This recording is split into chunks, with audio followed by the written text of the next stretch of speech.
Welcome to the governor's house. It's Larry Sharpe running for governor in New York State, 2018 November. If you want to learn more about my campaign, LarrySharpe.com. If you want to call into the program, 877-480-4120. That's 877-480-4120. I want to talk tonight about someone that you might know, maybe yourself, maybe a friend, who is in some form of financial trouble. They're struggling, whatever that might be. Maybe they can't pay their rent or their mortgage. Perhaps they've lost their job.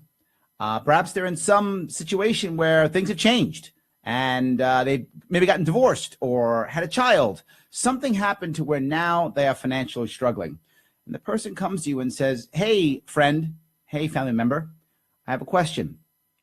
What should I do? I'm concerned. I'm not making the money I should. I'm starting to go into debt. What should I do? Well, I would hope as a friend, you wouldn't say, you know what the answer is? Don't change your lifestyle whatsoever. Please keep spending lots of money. Go into lots of debt. In fact, go into so much debt that when you die, your kids will have to pay. I would hope you wouldn't say that to that person. I would hope you wouldn't, at least. I mean, I'm sure some people would. But guess what? That's what our governor has said to us in New York State. You're in debt, you're in trouble, you're hurting, don't change your lifestyle, don't do anything differently. Guess what? Just go into more debt. In fact, you know what we'll do? We'll pretend that we're not paying this credit card, and then we'll pay that credit card by taking out another credit card. And you know what we'll also do? Instead of having money in our left pocket, we'll move it to our right pocket, and then it'll feel like we have more money. Then you'll feel good because you have lots of money moving from pocket to pocket. That's what we've done. That's what we're doing. That's the plan. And here is how you make that plan seem like it's not that silly. You say these words. It's complicated. You can't understand it because it's complicated. As you say it's complicated, now people have to say, oh, well, it's complicated. Clearly, you know more than I do. And it can't just be moving left pocket to right pocket and going into more debt. Yeah, it actually can be that. Our governor has said that, but there's a worse part to this. Not just that he's just saying more debt, not just that he's saying don't change your lifestyle, not just he's saying don't deal with spending whatsoever. The worst part, and the part that personally bothers me, is he has taken no responsibility for this at all. Zero, not one. Yet again, we hear him lamenting. He is the whiner in chief. He is lamenting, oh my God, look at what's happened. This is the worst we've had. It's so bad. But will he take any responsibility himself? What you have to realize is he's been in charge for 7 years. All of our woes that we're feeling, all of his woe is me, is because of him. It should be, wow. What he should be saying is, wow, I have been a terrible governor. And you know what I'm going to do? I'm going to fix this. That's what he should do. He won't. You know what he'll say? Trump is evil, because that works really well in New York State. That actually lands in New York State. Some states, that doesn't go over too well. New York State, that goes over well. Trump is evil. See that? That's everything. It is as if Trump had been governor for 7 years, destroyed everything, then hired Cuomo last November to fix all of his errors. Oh boy, if only that were true. But it's not at all. And some of the biggest issues we have to worry about is we have a $4 billion deficit. We have about $350 billion in debt. That's a lot of money. So here is what he has said. Look, I'm a great governor because I've only increased our spending by 2%. Not too shabby. 2% over 7 years, compounded. I'm not Einstein, but that's a lot of money. Especially when you have $150 now to $160 billion budget. 2% is a lot. I wouldn't be proud of that. And it isn't 2% anyway. You manipulated data. It's not 2% anyway. So nothing but bad. There's no answers for this. So what's my answer? It's going to sound crazy. If you were my friend and you were struggling and you had lost your job or you'd had a child or you got divorced or something, I would say two things. One, invest in yourself in some way, shape, or form that you can be a better person so you can be able to somehow command more money or more salary or a better job or something like that. Invest in yourself and Change your lifestyle, my friend. Cut some spending. Make some hard choices. Cut some spending and invest in yourself so you can be better and get yourself out of this hole. That would be my advice. And if I could physically help you, I would. People who know me know I have actually helped people that way. I will do that if I can. Absolutely. As a governor, what I would say is we're in a bad spot. We have to cut spending and then invest in ourselves to be better for the future.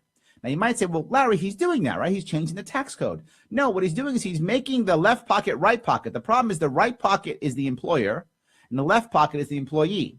So now the employer has to pay more money. Well, if the employer has to pay more money, what are they going to do? Leave. How do I know that? They've been leaving for years. It's happening already. This is the idea, and this happens all throughout government. There was a boon in tax relief for many companies. So a lot of companies got tax relief. So when that happened, what does Cuomo say? Well, you weren't expecting it, so give it to me. I want you to realize that. You weren't expecting it, so give it to me. So instead of the business saying, wow, I got some tax relief, maybe I should hire more people. Maybe I should invest in my company. Maybe I should stay in New York and not leave. Maybe I should buy a house, insert thing here. Oh, I've got to give it to Cuomo now. Well, the West Side does need a park. So let's just give my money to Cuomo so the West Side of Manhattan can get a park. You know, who cares about jobs? At least there'll be parks for the homeless people to sleep in. It's an advantage, I guess. Yes, that's horrible, but that's where we are. And I wish it was something that wasn't as bad as but it is. If you have any questions about the budget, I'm happy to hear that. I have a phone call. I'm going to take it. This is Edmund, line 1. How are you, sir? I'm doing all right. Can you hear me good? I can hear you well. Go ahead. So, do you think libertarianism is going to be a major contender in the next U.S. election? And I'm thinking, of course, about presidential elections. Okay, a little bit off topic, but hey, I still love you. No worries, of course. Yes, absolutely. Libertarianism is the answer. Why is it the answer? I was on a TV show upstate, the Capitol Tonight, last weekend. Was it last week? Last week it was. And the guy asked me the question. He said, Larry, why do you think, you're the guy who could bring the libertarian message out to New York? And I said, it's not a libertarian message. It's a New York message. The libertarian message is a common sense message. It is a non-tribal message. It is a message that says, here is how we get from A to B. Here is how we invest in each other. Here is how we shift ourselves to a better place. Here is how we stop using force and violence. Here is how we break the pattern of Republicans are in charge, so let me hit you over the head with my views. Oh, now Democrats are in charge. Let me hit you over the head with their views. Oh, Republicans are back in charge. Hit you over the head with their views. Instead, let's allow both views, all views, to actually be successful. This is the idea of a non-partisan answer, not bipartisan. Bipartisan is simply we've both agreed to take your money. That's bipartisan. Non-partisan is we've both agreed you can keep your money. Not too shabby. I like that way. So the libertarian answer is a common sense answer, and it's going to make more and more sense. Already, some of you may know, my fundraising I've already outraised the Republican in New York State by triple, maybe even more, when I'm sure his numbers are kind of skewed. So we've already outraised the Republican. We're making more money than he is. We're getting more traction than he is. We have more momentum than he has. The sacrificial lambs that will be running, they're just sacrificial lambs. So without question, yes, libertarianism will be a force in the presidential election, in local elections, mayoral, gubernatorial. Yes, I hope that answers your question. Great. Thank you. Thank you. Good. All right. So let me take a couple here. The recent tax code change would benefit. What kind of reforms need to be done in getting rid of income state tax, replacing it with a higher sales tax? Okay, Parvin, thank you. I'm not sure we have to replace it with a higher sales tax. We might. That's possible. But there are a couple holes that we can fix. One of them is we can raise money differently. Right now, the MTA, as an example, collects about, give or take, $1.2, $1.3 billion a year in tolls in that area, something like that. Overall, New Yorkers pay about $4 billion a year in tolls. If we could, instead of getting those tolls, instead take a bunch of that and put them into naming rights. That's one example. A lot of that can go to naming rights. Easily, companies pay anywhere from $4 to $10 million every year to have the name on a stadium. And that gets mentioned once a week during a season. Can you imagine a bridge being mentioned 25 times a day throughout New York City area? You can get a whole lot of money for that. So that's step one, is raising money in different ways. That's option one. Option 2 that we're going to put on top of that is being able to deal with that pension bomb. It's a pension bomb that's sitting there right now in New York State. If I'm not mistaken, it's about 14% of our budget, give or take about $21 billion. If we can begin to shrink that over time, that's the second piece. Now, add on top of that Medicaid. If we can begin to shrink that expense, that now is about $39 billion. You add all of those together, begin to shrink all of those, then maybe a sales tax. I'm not even sure if we need that. Depends how we do with internet issues. We could get rid of the sales tax. But more importantly, get rid of the state income tax. The second we get rid of the state income tax, or even talk about it, and they know it's happening, businesses that were going to leave will stay because they don't want to move. Moving is expensive. Moving takes time and energy. You can lose customers when you move. They don't want to move. They prefer to stay.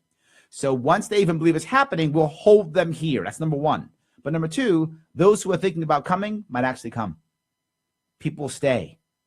So the number one issue is keeping bodies here in New York. We don't want to keep the brain drain, the tax base drain, the human capital drain that we've had. So I'm unsure we have to raise the sales tax. We might, but I'm unsure. There are so many other ways we can begin to tweak and tweak and tweak to hit that number. The sales income tax, state income tax here in New York is about $45 billion a year, give or take. So, all right. So thank you for that question. I have a phone call in the hopper. I'll grab that also. When we come back, 877-480-4120.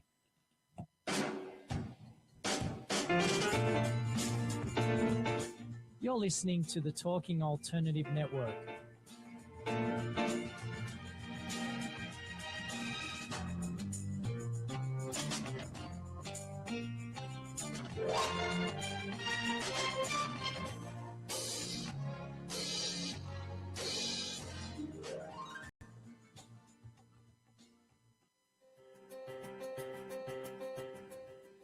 Are you stuck in a rut? Negative thoughts, feelings, and conversations got you down? Hi, I'm Noreen Sumter, the Potentiator. Tune in every Tuesday, 9 to 10 Eastern Time, and listen for new ideas on my show, Beyond Potential. Live life your way on talkradio.nyc.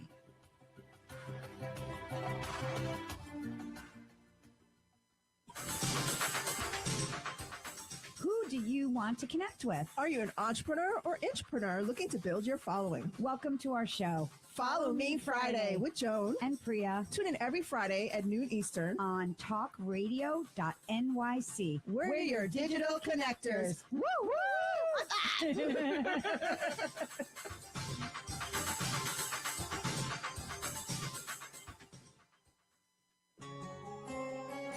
Talking Alternative Radio, 24 hours a day.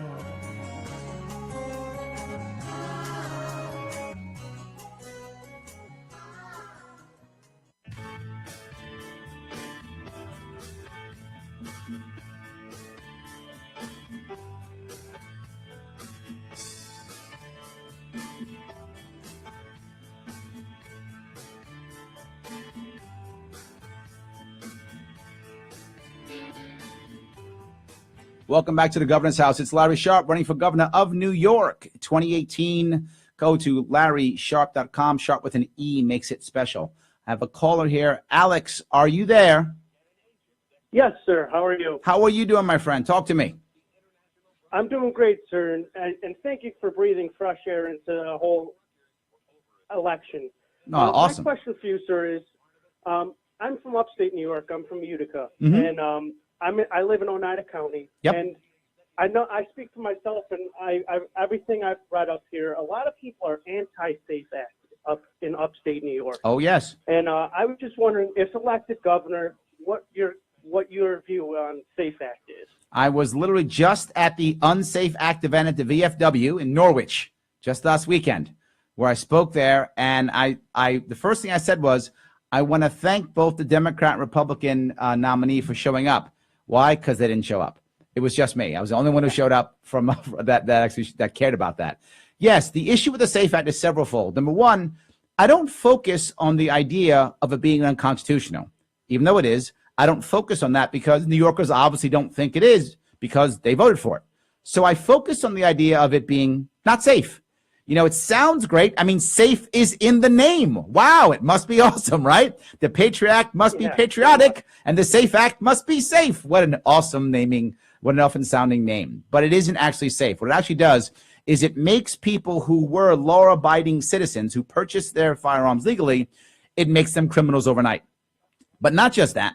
It makes people afraid to actually register weapons. It makes people afraid to help law enforcement. It makes people afraid to actually do the right things to make sure that law enforcement can actually solve crimes when people do steal guns, because people don't want to register. People don't want to come clean. So it makes that worse.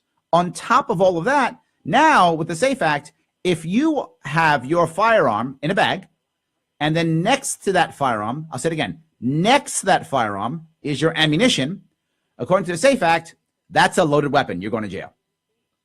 This is the type of thing that we've done just to get scared, right? The problem with the SAFE Act is it does one thing. It assumes that there's going to be people shooting and killing each other, and then says, well, if we don't have guns, then not as many people will die in the mass shooting.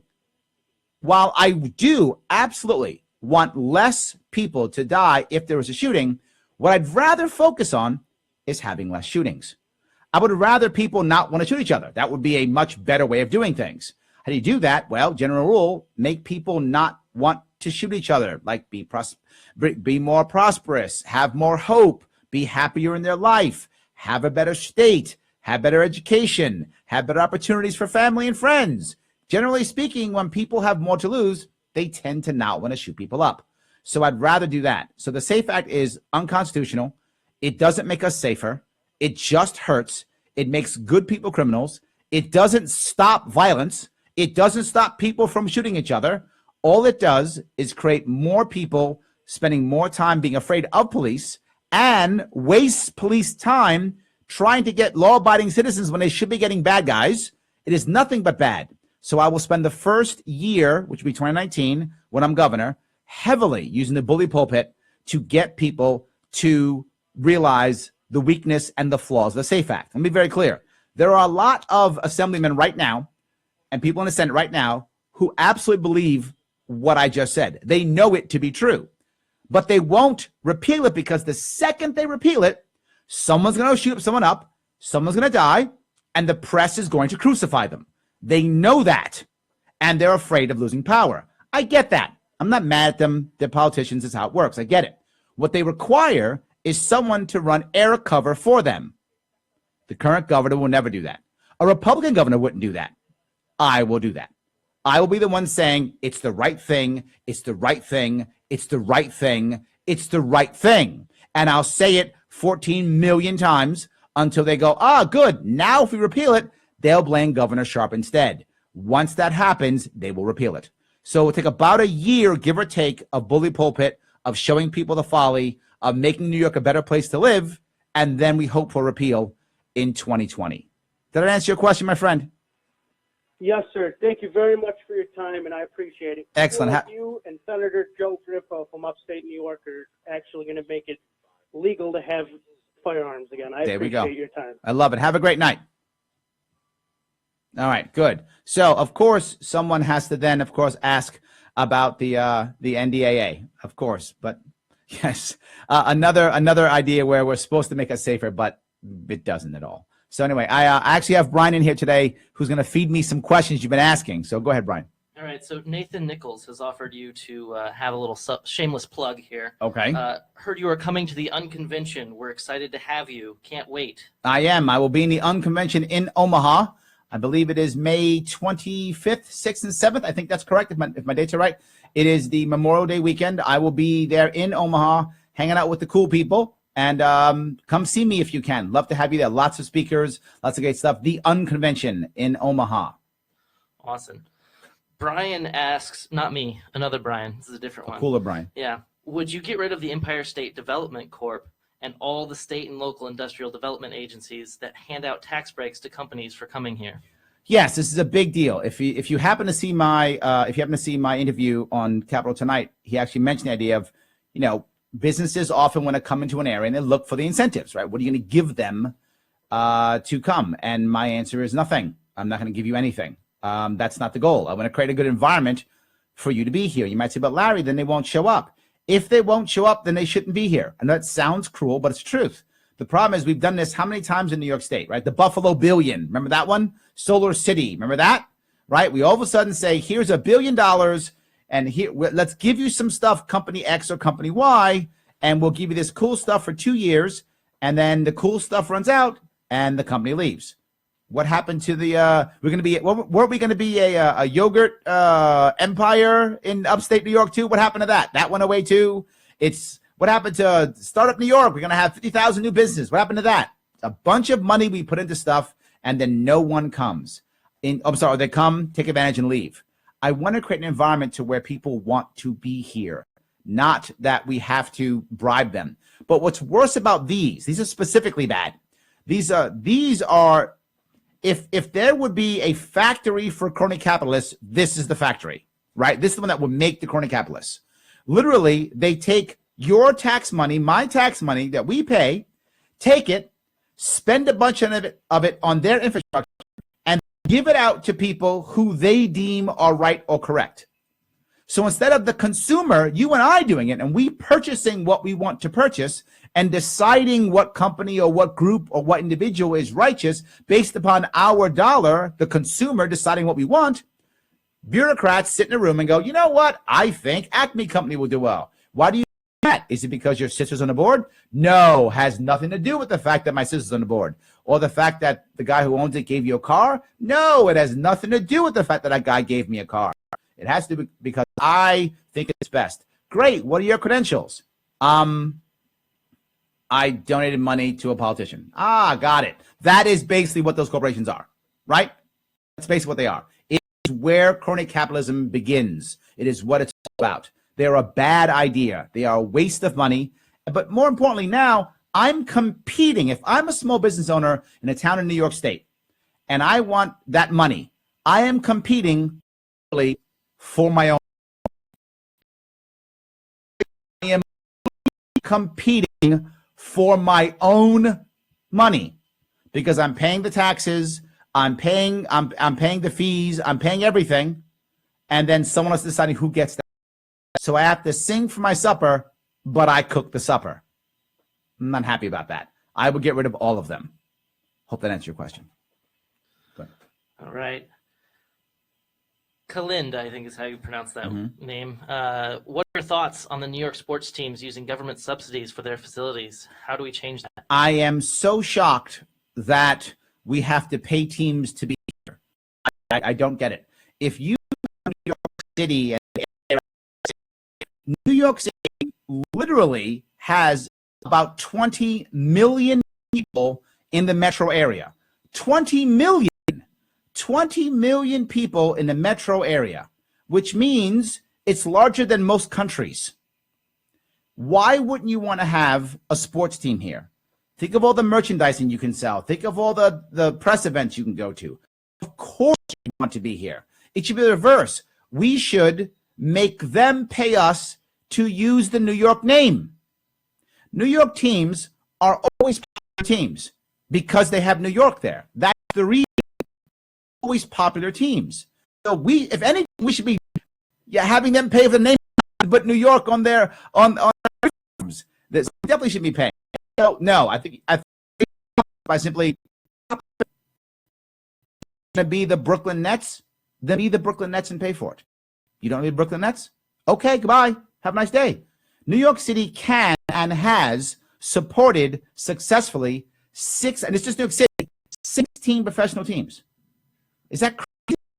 16. You don't want to be part of those 16? That's a lot. Have a nice day. Oh, no worries. You can go. Not concerned. You can go.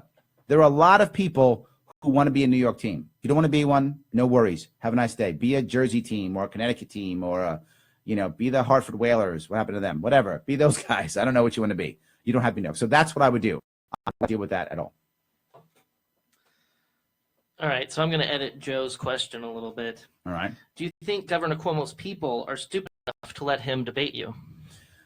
No, they aren't, but his hubris will destroy him. So no, if I was Governor Cuomo's guys, I'd say, no, don't debate Larry Sharpe. He's gonna slit your throat in the middle of the. It's really a bad idea. But he'll do it anyway because he has hubris. The odds are there will be a debate in October. Odds are there'll be in October. The odds are I'll be there with whatever sacrificial lamb the Republicans put up and whatever, I don't know, guy they pull out of the street for the Green Party. That guy, whoever that, or gal, whoever they pull out. They'll pull nobodies out who just had nothing to lose. They'll show up in debates and they'll get mad at Cuomo because nothing else to do. And then him and I will have an actual debate and he will be embarrassed.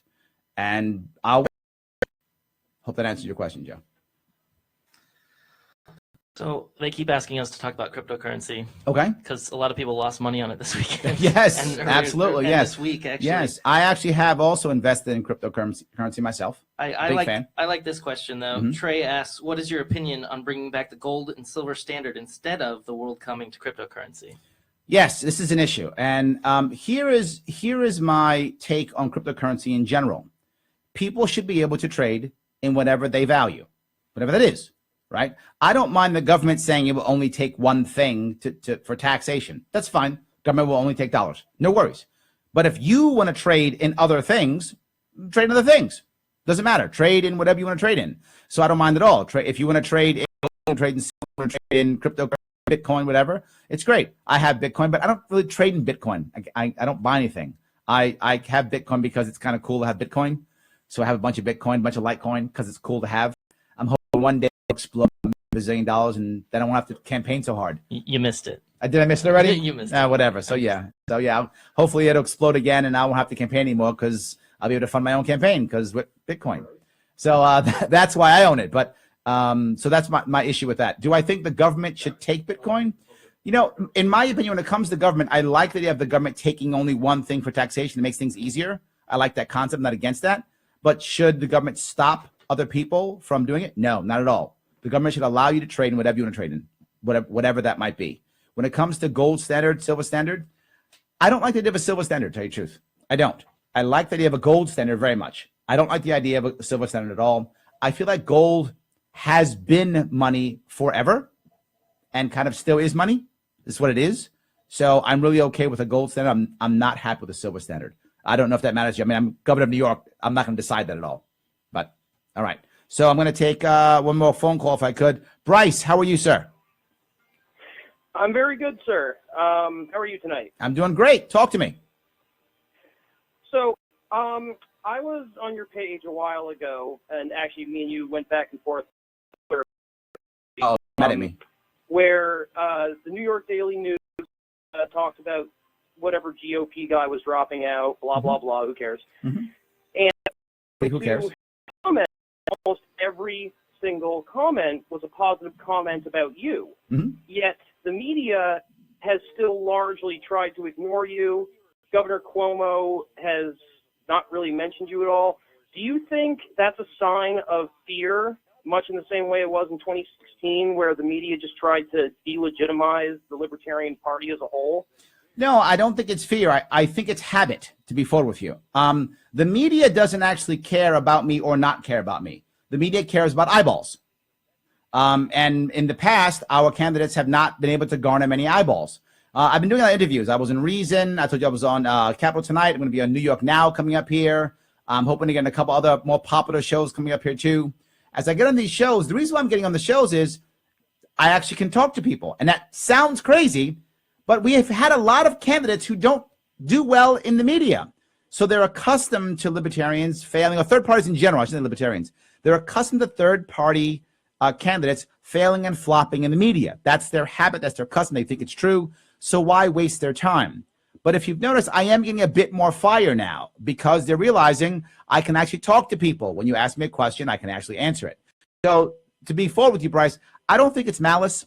I don't think it's anger. I don't think it's purposeful. I think it's bad habit, and a habit that we have to break. I hope I can break it. I'm on the air every week trying to show everyone else how they can copy, take the that they like and use them, those they do, make their own, but so they can be better at speaking also.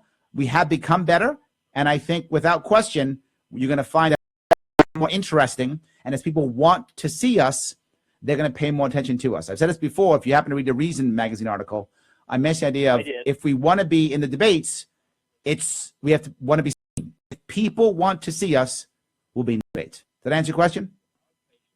It does, and let me just tell you, you are by far one of the most genuinely articulate and intelligent members of the party I think I've ever seen. Thank you, my friend. Yeah, awesome, and I can't wait to finish my newest article on you. Oh, good. Yes, please get it out there. I'll share it. Thank you. Have a good night, Bryce. Have a good one. All righty. Thanks. All right. You want to talk to me? 877-480-4120. Or, of course, go onto the page and comment. I'll talk to you soon after the break. You're listening to the Talking Alternative Network.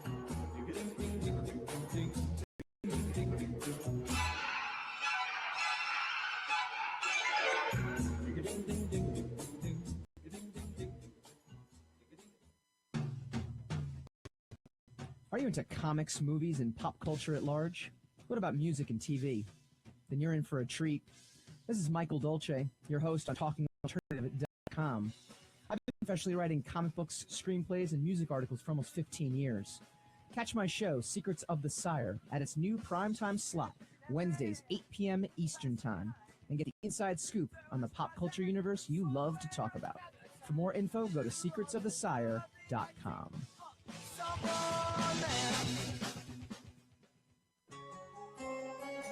Talking Alternative Radio, 24 hours a day.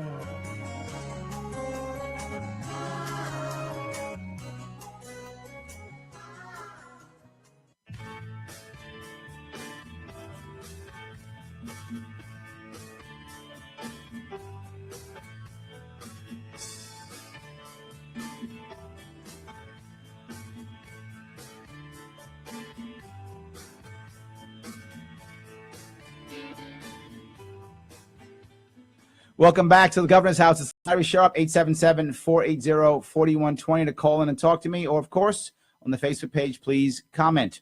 If you want to know more about me, LarrySharpe.com. And if you want to support my campaign, you might know we reported just recently, and we reported at over $100,000 for the first quarter. Home run for us.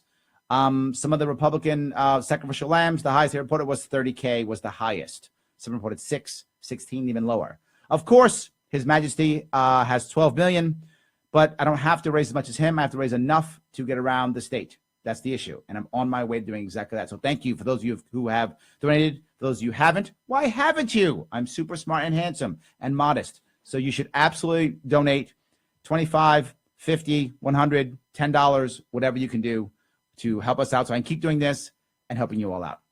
All righty. So here, where we go? Parviv says, do you think of switching? Are you thinking of switching and becoming independent without party affiliation? Would send a message to those relying on people registered with specific parties. There's several reasons why I'm running as Libertarian. The first one is this race isn't just about me. And I know it sounds weird, but it isn't. It's about moving forward. It's about the party. It's about breaking the duopoly. It's about making sure that we don't just have the same two tribes that have been fighting each other forever. So I am purposely not running as a Republican or Democrat for that reason. Could I run as Democrat and run the primary and run against Cuomo and lose against Cuomo in the primary and get more press? Yeah, probably. I probably could. Could I run as a Republican and run the primary? I could win if I ran as a Republican. I could win the nomination if I ran as a Republican. That's not even close. The sacrificial lambs they have out there, I could beat all of them easily in a primary. But then I'd be a Republican. How does that help out the third party? Has it break duopoly? How does that move the libertarian message? It doesn't do any of that. If I won as a Democrat, how does that do that? Nothing. It doesn't help. It doesn't build a future. But not just that, it shows every third party, anyone who's a third party, that you cannot run as a third party, that you must run as one of the two. It reinforces that duopoly. It reinforces everything that's bad about the two parties. So no. Could I? I could. Will I? No. I'm not going to run as Republican or Democrat. I'm just not going to do it. I want to move the party forward. I want to show people how you can do it and that you can do it, that you can actually be a principled party member of a third party, not kowtow to the big two old parties, still get action, still get people to give you money, still make impact, that you can do it. Someone's got to do it. If not me, who? I wish there was someone else out there. If there's someone else out there, great, but there isn't. So it's me. So I hope I answered your question. Great. Brian, you have anything else? Yeah. Joe asks, in terms of approaching the budget, will you start at $0 and go up, or will you start where it is now and cut? Yeah, it's a great question. I wish I could start at zero. That is absolutely, that's a good point, and it is absolutely the best way to do it. The odds of me being able to do that with the current infrastructure in New York State, almost zero. I probably can't, even though that is absolutely the best way to do it. Yes, it is. The odds are I probably can't. The odds of the first year or two, I will simply have to try to focus on reducing spending of what I have until I get enough people to see that I'm serious, that I can work, that we can be successful while doing it. The problem you have here is not that you're not right. I know what you're saying. You start from zero. You're right. That's the way of doing it. I'm being realistic. There simply aren't enough people in the infrastructure of New York State now that would buy it. Remember, when I win, I'm going to have an assembly and a Senate that's completely against me. I'm going to have a press that is waiting for me to fall and collapse. I'm going to be attacked every single day. All of the actual bureaucrats who I have to work with, they're all going to hate me. So the odds of me being able to make that happen, even though, again, it's the right way, it's just not realistic. So I will probably have to work from cutting first. They will see I'm serious, I'm real, this could work. Then hopefully year 2, 3, 4, then we can start going from, okay, let's start at zero. What do we need? What do we not need? I hope that answers your question. So we have Jerry, who apparently doesn't live in the state anymore. That's not very nice of him. He can't vote for us anymore. He has a Ron Paul profile picture, so right? he would have been a voter. Tell your friends. And also, but he says he's one of the many 25 to 35-year-olds who fled New York to find a better, more affordable life with less regulation and corruption. What can we do as libertarians to turn the train around? Yes. All right. A lot of people wonder what they can do. Well, there are several things. Daily, every day, think seriously about this. I know it's going to sound funny, but think of the issues that bother you most, whatever those are personally, whether that's some local thing or some national thing, and think about a libertarian solution for that problem. That's your number one thing. What bothers you most? Is it the fact that New York State, you can't braid hair without a license? Is that what bothers you most? Is it the war on drugs throughout the country? Is it the war on terror in Afghanistan? Is it the property taxes? Is it income tax? Is it tax in general? What is your personal issue, Jerry, that bothers you? Great. How can you find a libertarian answer for that? Do your homework on that and tell people about that idea. Don't call it libertarian. Just call it common sense. Call it an idea. And when they ask you where'd you get it from, libertarian idea. Oh, that's the number one thing. Talk about it, talk about it, talk about it. But there's more you can do, and that is support your local libertarian candidate. Please, if you have any local libertarian candidate running for Congress, running for Senate, running for governor, running for mayor, support that person. If you can write him a check, please write him a check. If you can't write him a check, no worries. Show up, volunteer. If you can't do that, share his or her stuff online with your friends and family. Say, hey, this idea I came up with, by the way, this candidate, she thinks the same way. You know, she might make that happen. Do that. Lastly, though, this is the most important one. Donate to my campaign. LarrySharpe.com, Sharpe with an E, as much as you can. That's the number one thing. All the other things are secondary. All right, so hope that was helpful, Jerry. Good. Tina asks, what are your thoughts on the state's minority and women-owned business contracting quotas? Yes, this is an issue. And it's the concept, this is very unlibertarian. I know that. In addition, there are certain aspects to it that are helpful and certain that are harmful. How do I know? I literally am one of the guys who trains these people. Yes, I'm one of the guys. In fact, they might be watching me now. Some of the people who come to these are with these MWBEs. I actually train some of them to become better business owners, to become people, better entrepreneurs. It's good and it's bad. The savviest business owners use New York State or New York City as one of their, customers. Awesome. But some don't. They actually make it to where they kind of only work for the city, and they basically become a city employee basically in general. So for those, it's not really very helpful. For the others, it is kind of helpful. It is unlibertarian. Agreed. But it's just not my priority. It's not a bad thing relative to other things. There's so many other things on my plate. I don't think I would touch it at all for at least 4 years, if not 8, if not more. It just isn't that important right now. I would rather spend time reducing spending so I don't require as many of them in the first place, whether instead of worrying about that program. So I hope that answers your question. It isn't a priority for me. All right. So we have, in addition to donating, Stephen asks, how can us former New Yorkers in other states help your campaign? Yeah, same as I just told Jerry. Tell people about me. That's the most important thing. Tell people that I'm running. That's a critical piece. That's number one. And you're on Facebook right now, so share. You got it. Share away. So yes, Jerry says Marissa Hamilton's here in Arizona. There we go. You've got Marissa Hamilton in Arizona. Yes, you do. Jerry moved to Arizona. That's not too bad. We'll allow him to do that. There we go. Yeah, and if you live in Phoenix, you got Nick Sarek running for mayor, right? So you got Nick Sarek for mayor. You got Marissa Hamilton running for governor. Absolutely. Also McCormick also running for governor. You got tons of people there. You've got lots of options there for you. Support them. Support the ones you want. So I'm looking at Lauren. She's saying, is a balanced budget possible within a term or two as governor? Do you have a plan? Is a balanced budget possible? Yes, it is. Absolutely. The question becomes, how do we make that happen and pay off debt? That's a whole lot more challenging. Can it be done? Surely. Can we do that and have a debt plan? I'm unsure if we can do that within a year. 2 or 3? Yes, possible. But to be forward, everything that Governor Cuomo was lamenting about is right. I mean, we do have those problems. We do have $4 billion in deficit and about $350 billion in debt. That doesn't go away overnight. Can we chip away at it? Yeah. The first thing I want to do is make sure that the first budget has no deficit. That's the goal. First, no deficit. If we can then really spend some time paying down some debt and growing the economy, let's make that happen too. Hope I answered your question. All right. If you want to get a hold of me, 877-480-4120. Or, of course, you want to donate support, LarrySharpe.com. Talk to you after the break. You're listening to the Talking Alternative Network.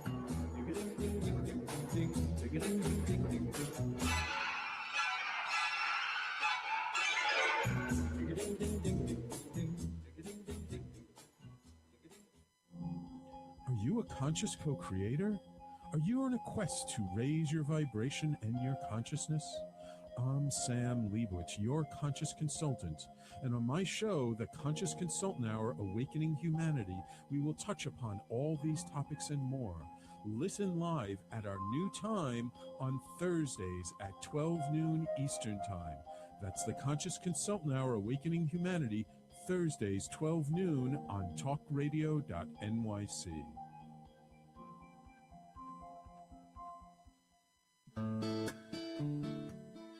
Are you feeling unhappy with your body, shape, or size? Ever feel out of control with food? I'm Elizabeth from Nourish the Soul, and on the show, you will uncover the root to these imbalances and discover a permanent solution to having a healthy relationship to food and your body.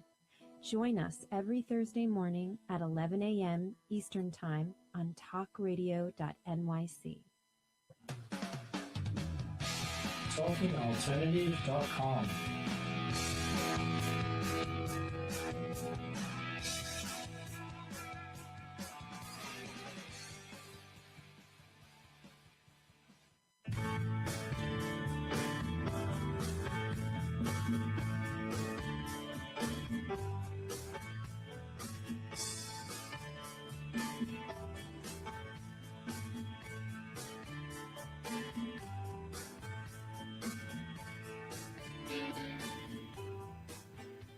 Welcome back to the governor's house. It's Larry Sharpe running for governor of New York, November 2018, LarrySharpe.com.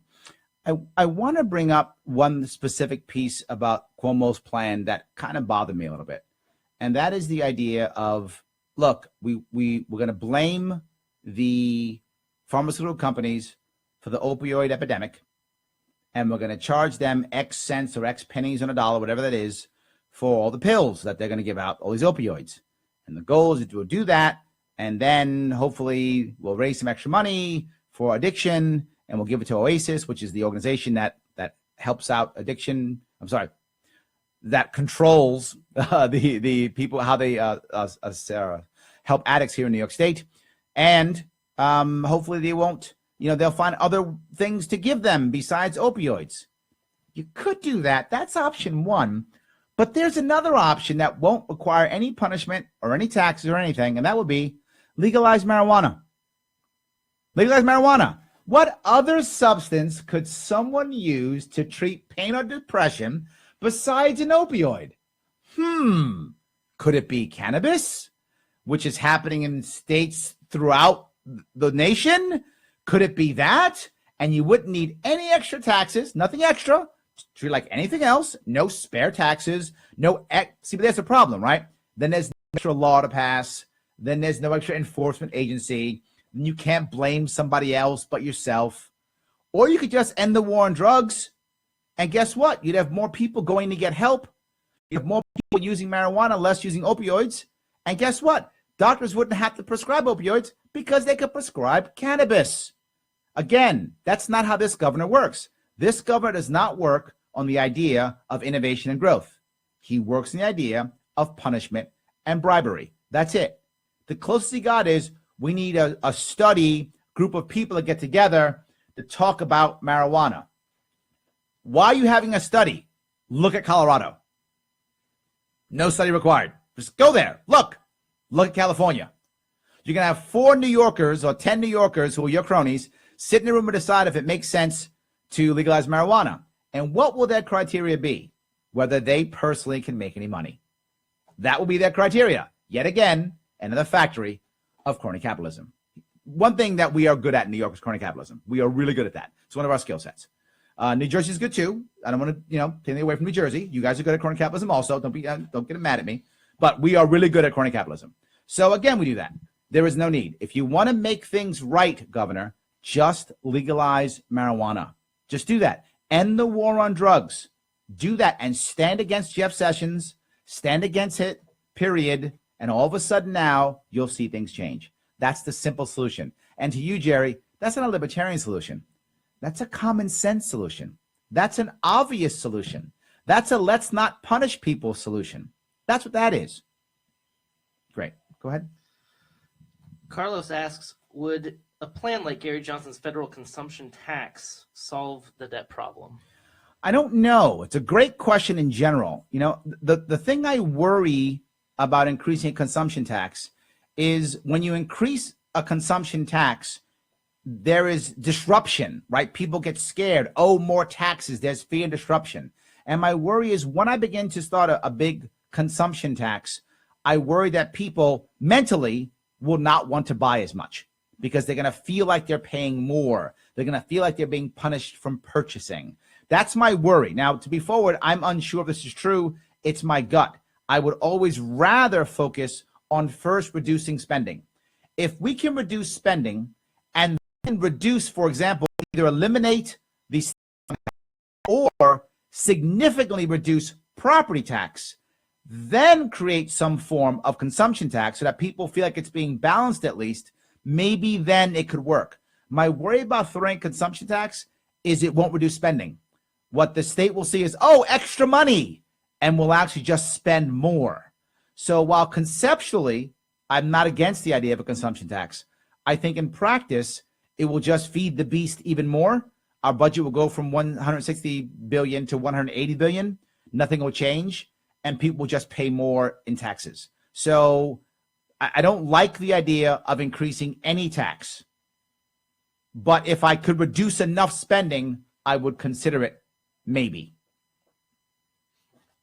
Maybe, might, could. Maybe. I don't like the idea of saying, well, tax our way out of it. Look, I don't think you can tax your way out of problems. I still think we can do it. Don't be wrong, to be clear. Taxation is a wonderful short-term answer.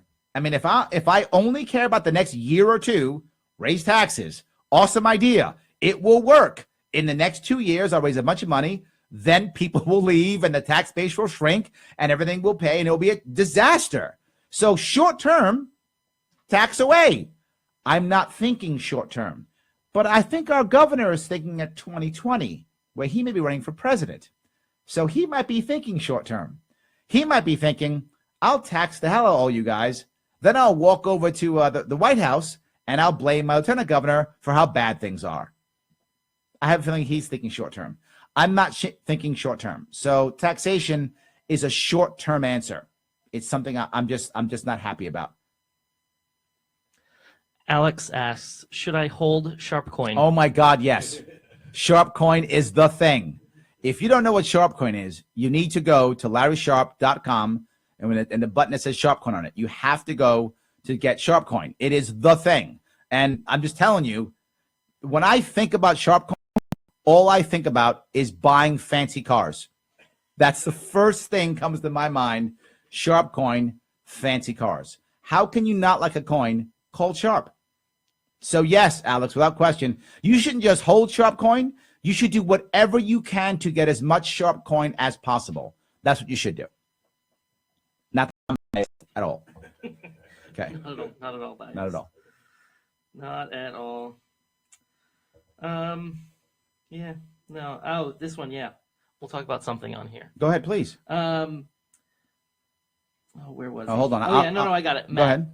Matt is asking about your current stance on current environmental policies, more specifically fracking in public lands. Also, does your campaign accept cryptocurrencies? We don't currently, but we're working on it. Yeah, we don't actually accept cryptocurrencies yet. New York State doesn't like cryptocurrencies. You have to have a bit license to even deal in Bitcoin here in New York State, because without a bit license, people might die. I think.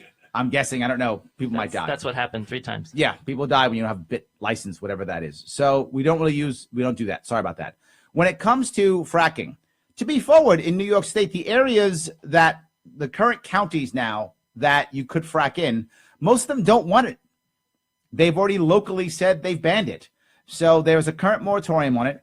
I probably, if asked, would remove the moratorium, because I don't think the state should be deciding whether a county wants fracking or not. But to be forward with you, I don't think fracking is coming back to New York because the counties don't want it. If there was a county that wanted it, I don't think I'd stop them. The problem that I had with fracking is several-fold. The first one is it was not at all transparent. It simply wasn't. People did not know what they were getting into, and the companies doing it did not let people know what was even going into the water, into the ground. So if fracking comes back to New York State, it would only be if a county specifically wants it, and it must be transparent to include what's going into the ground. If the company says, I don't want to tell you what's going into the ground, you're not fracking. But if you're going to be transparent with what's going in the ground, if you're going to be transparent in what's going to be happening to the people and the homes around that area of fracking, and the county says yes, I'm okay with it. But that would have to happen. To be forward in New York, though, it's probably not going to happen. I don't think any county has said yes. Maybe one. I think none want it, but even if one did, that's fine. Was that what you wanted to know? Did I answer the question? Yeah, I think so. That's my feeling on fracking. Good. Bryce is a ghost, apparently. He says he died from net neutrality. Ah, yes, net neutrality. Yes. Net neutrality, another big issue. Yes. As you can tell, the reason why right now you're seeing me crack up right now is because of net neutrality. Just understand that.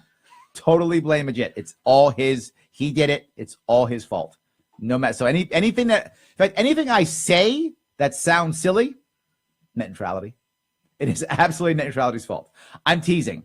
But the problem with net neutrality here is net neutrality. Okay, removing net neutrality is removing a Band-Aid from a problem that. Okay, I gotta say this the right way. Net neutrality was a government Band-Aid that covered a government problem, right? The government said, local government said, we think to be in our town, monopolies would be a great idea. So why don't we just allow only Comcast or only Verizon or only XYZ to come into our town, and now they have monopoly. Well, all of a sudden now they have monopolies. Well, the government created all of these monopolies. So once you have all these monopolies, now you basically have a cartel system. So how do you fix a cartel system? You should break the cartels? No, you create more law on top of it called net neutrality. Net neutrality is actually a bad idea. However, it did solve a government problem. That's why it's a tricky place to be, right? It solved the government solved its own problem with another government problem. That's what basically happened. We have to get rid of both. We have to both break net neutrality and now work on breaking up the cartels. This is the issue. If we can break the cartels up, all monopolies are bad. Government-sponsored ones are just as bad. I hope that gave you. I hope you will come back from net neutrality now. Anyway, I have it. So any problems, I'm just going to blame net neutrality on. All right, guys, I want to say thank you for talking tonight. I'm glad you're coming by tonight, but something else to remember. I need you, if you like what you're seeing, if you like what you're hearing, if you want to join this movement, LarrySharpe.com. Support. This takes time, money, and energy. If you guys see my report, guess who is one of my largest donors?